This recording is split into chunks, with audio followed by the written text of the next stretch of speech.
बाळासाहेब आहेत ना हां, हां. आपले, ते माझे खूप मोठे फॅन होते. त्यांच्या हो, प्रत्येक माहिती आहे. वाढदिवसाला लक्ष्मीकांत प्यारेलाल नाईट हं, असो, हं. बप्पी लेहरी नाईट असो, मेलडी, ते बोलले नाही मला भोसले हवं. आ. आणि एकदा मला फार अभिमान वाटतो, बप्पी लाहिरी नाईट होती हं, आणि साहेब आले, फटाके वटाके आणि सगळे कलाकार, गायक मंडळी, बप्पीदा, जितेंद्र, राकेश रोशन, ऋषी कपूर, बाळासाहेबची त्यांची स्वारी येते आणि फटाके वाजतायत. आणि जसे बाळासाहेब आले ना, कार्यक्रम सुरू व्हायच्या वेळी सगळे कलाकार पाय, ठीक आहे ठीक आहे, भोसले कुठे. वाह! आणि मला फार आनंद वाटतो.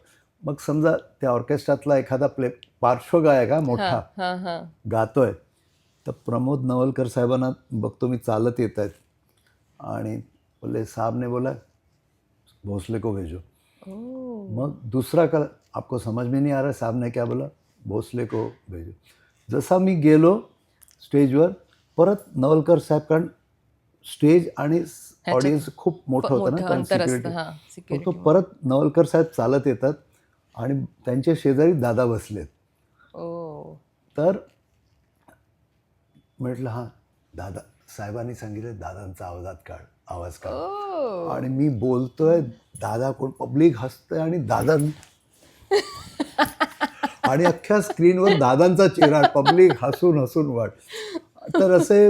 आणि ते तेव्हा त्यांनी पहिल्यांदा पाहिलेलं नाही तुम्हाला? त्यांना आमच्या मेलडी मेकर्स ऑर्केस्ट्रात होतो. हां. प्रत्येक शाखेचा कार्यक्रम मेलडी मेकर्स करा आणि ते प्रत्येक शाखेला साहेब उपस्थित. तेव्हापासून मला, आणि दिल्लीचा किती मोठा मिनिस्टर आला ना बंगल्यावर, हं. मला बोलवून घ्यायचे, इसको सुनो, अवलिया आहे अवलिया. आणि एकदा बाली ब्रह्मभट आहे ना आपला, अम्मा देखो, तो लंडनहून इथे आला स्थायिक व्हायला. तर त्याला सांगितलं की यहाँ साहब को मिलना पडता है इकडे. तर तो गेला एकावरून, hello mister Thakar, this is Bali from London. हाँ ठीक है, हमारे सुदेश भोसले को सुना है क्या, चुम्मा चुम्मा वाले सुदेश. बोले boss I was so happy, he said he took your name. बोले मी बाली ब्रह्मण लंडन, वो सब ठीक है, हमारा सुदेश को सुना है की.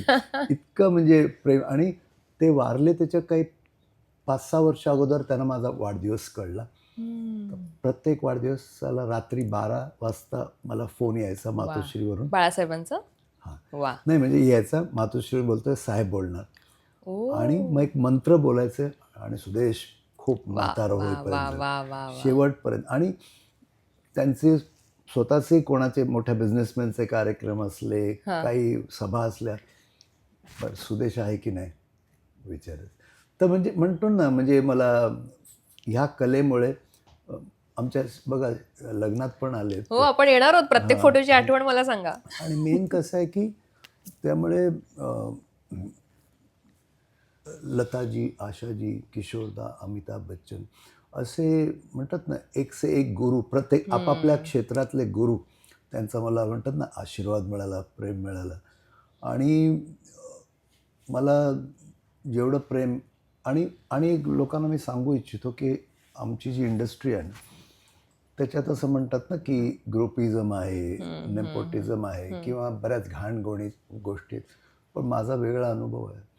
मला जे काही मिळालं, म्हणजे किशोरदा माझ्याशिवाय कार्यक्रम करायचे नाही. नंतर मी लताजींना बरोबर जायला लागलो ना, तर त्यांनी कॅनडामध्ये म्हटले होते, भोसले होते तो मुझे किसी और मेल सिंगर की जरूरत नहीं पडती. आणि मी ते वेगवेगळ्या आवाजात गायचं. ते अनिल मोहिले म्हणाले, सुदेश मी दीदीबरोबर 40 वर्ष आहे, फर्स्ट टाइम तू आल्यापासून दीदी स्टेजवर हसायला लागली. नाही तर दीदींसमोर मस्करी किंवा जोक मारणं म्हणजे मोठे मोठे. मी काही व्हिडिओज पाहिलेत ते तुमचे आणि जसं त्यांचे. फॉर एक्झाम्पल एक हसतायत खूप त्यावर पण. व्हायरल झाला ना तो, पवन करे सोर, तोच पाहिलाय. मुकेशजींचा डायलॉग ना, अरे बाबा शोर नाही सोर सोर सोर. तुम्ही मस्करी, अरे बाबा शोर नाही सोर सोर सोर. तर सौर अब ठीक है. म्हणजे दीदी कधी मस्करी का सूर म्हणजे सिरियस ना ते. तर तो खूप हे झाला. आणि मग ते कुमार शानूचा आवाजात घ्या, त्या गालातल्या गालात हसायच्या मुकेशजीला. तर ते पण मला खूप त्यांनी. आणि आशाजी बरोबर तर मी 40 वर्ष आहेत. हम्म. आणि त्यांचं लताजींचं मी एक ऑब्झर्वेशन बघितलं. आता आम्ही अमेरिकेला ब्रेकफास्ट करत आहोत, दीदी बसल्यात, मी कसं नसतं ना एकदम आपण थोडंसं याच्यात हां असतो. थोडं बिचकून बिचकून. म्हणून, भोसले तुम्ही फार शांत शांत असता. तर मी अजून घाबरलो.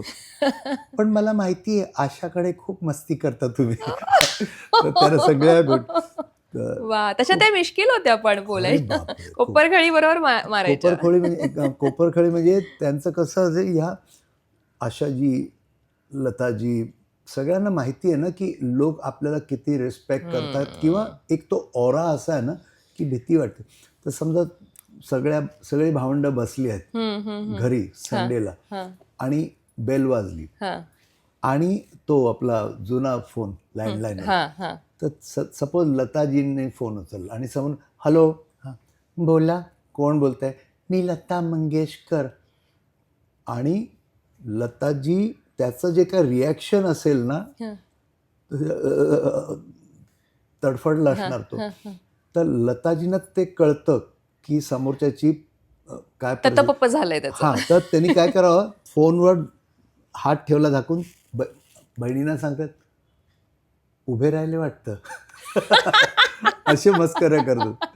म्हणजे ते लताजी का, म्हणजे तो जो कोणी, आता मला समजा अचानक बच्चन साहेबांचा फोन आला की मी त्याही परिस्थितीत उभा राहणार ना, तर त्यांनाही ते माहिती आहे की लोक आपल्याला किती रिस्पेक्ट आणि एक आदरयुक्त भीती. हां, आणि एक दरारा आहे. दरारा. तर ते आलं समोरचा बोलत, हां मी लता मंगेशकर, उभे राहिले वाटतं. म्हणजे ते, आणि ह्याचं कारण असं आहे ना, प्लेबॅक सिंगर का, ह्या सगळ्या म्हणजे जेवढे यशस्वी प्लेबॅक सिंगर आहेत ना, ते काय आहेत, नुसतं सुरात गातात म्हणून नाही, ॲक्टिंग असावी लागते, तेव्हा तुम्ही एक चांगलं इमोशन्स येतील तेव्हा. तर यांचे जे एक्सप्रेशन्स बघा तुम्ही, काही किंवा आपले रफी साहेब, किशोरदा, ॲक्टरला काही करावंच लागत नाही. आता लताजी गातात, कितीही सुंदर हिरोईन असेल तिला काही गरजच पडत नाही, यांच्या गाण्यात सगळं येऊन जातं. बरोबर. मी काही असेही किस्से मला सांगाल तुम्ही, जेव्हा तुमचे लाईव्ह परफॉर्मन्सेस असतात, म्हणजे तिथे बऱ्याचदा सगळं जिवंत घडत असतं, तुम्हाला तिथे रिटेकची काही हे नसते, जे आहे ते समोर लोकांपर्यंत पोहोचते. असं कधी झालंय की एखादी चूक झाली पण लोकांना कळली नाहीये, तुमच्या बरोबर लोकांनी ती सावरून नेली, किंवा कशा पद्धतीची? ॲक्च्युली कसं आहे ना, एक सिंगर आणि परफॉर्मरमध्ये हा एक बघा, एक सिंगर आणि प्लेबॅक सिंगर ह्याच्यात फरक असा आहे की त्या प्लेबॅक सिंगरला ॲक्टर असावं लागतं, आणि सिंगर स्टुडिओतला आणि सिंगर परफॉर्मर स्टेजवर, ह्याच्यात एक फार म्हणजे मी बघितलंय, म्हणजे अतिशय सुरात गाणारे स्टुडिओमध्ये स्टेजवर कधी कधी अति कॉन्शियस होतात, आपला सूर जाऊ नये म्हणून, आणि त्याच्यात गडबड होते. आणि आम्ही लहानपणापासून स्टेजवर असल्यामुळे आम्हाला तो डिफरन्स, आता मी जर हा स्टुडिओत असेन आणि मी माईक आहे, तर मी परफॉर्मन्स नाही, माझ्या ॲक्टिंगमध्ये, माझ्या गाण्यामध्ये, माझ्या शब्दांमध्ये मी ॲक्टिंग आहे. पण समजा आता मी ह्याच्यात आहे, स्टुडिओत आहे, ये जो मोहब्बत है, ये जो मोहब्बत है, ये उनका है काम. आता मी गायलो, आता हेच जर मी स्टेजवर असं, ये जो मोहब्बत है, नाही तर म्हण ये जो मोहब्बत है, इनका है काम, पब्लिकला वाटतं अरे बापरे. म्हणजे आम्ही ते दोन ऑडिओ व्हिडिओ प्रेझेंट करतो, तो तुम्ही म्हणालात ना सुरुवातीला भास, तो आम्ही तो भास निर्माण करतो. तो भास कधी होतो, जेव्हा तुम्ही गाण्यावर परफॉर्म करता, पण खूप अति पण नाही, थोडंसं म्हणजे आपल्याला शोभेल इतकं. तर हे आणि चुकीच्या बद्दल हो, आम्ही पण सूर जातो, शब्द विसरतो, पण त्यावेळेला काय करतो आम्ही, तिकडे थांबत नाही. मेन तिकडे नॅक अशी आहे की मी चुकलो म्हणून बरेच आमच्या ऑर्केस्ट्रातलं मी बरेच सांगतो, आणि लोक आमचे कलाकार पण म्हणतात चुकलो मी, आणि मी कीबोर्डवाल्याकडे सिंथसायझर, हे टिपिकल आहे. किंवा आपली काय चूक झाली, हे रिऑफ दे ना, साऊंड काय नाही, आणि लोकांना सगळं माहिती चूक कोणी केली ती, हम्म. पण ती लाईव्ह आहे ना, बरोबर आहे. आणि तुम्ही मनुष्य आहात, हम्म. त्यामुळे 100% होऊच शकत नाही. 100% होतं कधी कधी, म्हणजे जेव्हा सरस्वती माता असा हात करून वरदहस्त असतो. तेव्हा ते पण हां, होतं. हां. अशा दुसरी गोष्ट की तुम्हाला आज कळतं की आज मी एकदम सुरात गायलो, परफेक्ट गायलो, ॲक्टिंग, एक टाळी वाजत नाही.